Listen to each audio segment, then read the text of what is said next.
सध्या पोलिसांनी आता मोठ्या प्रमाणात पोलीस पौधे या ठिकाणी तैनात करण्यात आलेला आहे। संपूर्ण परिसरामध्ये मोठ्या प्रमाणात पोलीस आता तैनात झालेले आहे आणि चारी बाजूनी पोलिसांनी आता संपूर्ण माप जे होतं दोन्ही गटातले जे समोर आलेले होते त्यांना आता शांत करण्याचा कुठेतरी प्रयत्न केला आहे।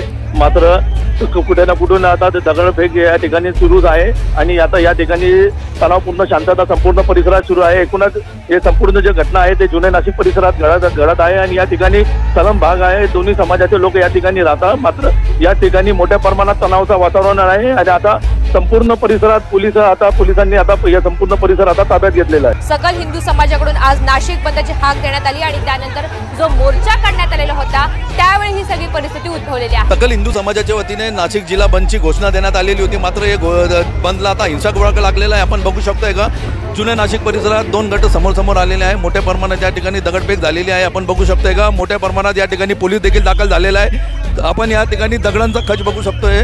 मोठ्या प्रमाणात या ठिकाणी दोन गट समोर आले आणि त्या ठिकाणी दगडफेक झालेली आहे। गाड्यांची तोडफोड देखील करण्यात आलेली आहे। बांगलादेशमध्ये हिंदूवर होणाऱ्या अत्याचाराच्या विरोधात आज सकल हिंदू समाजाच्या वतीने नाशिक जिल्हा बंदची घोषणा देण्यात आलेली होती आणि त्या दरम्यान दोन गट या ठिकाणी समोर आले आहे। पोलिसांनी या ठिकाणी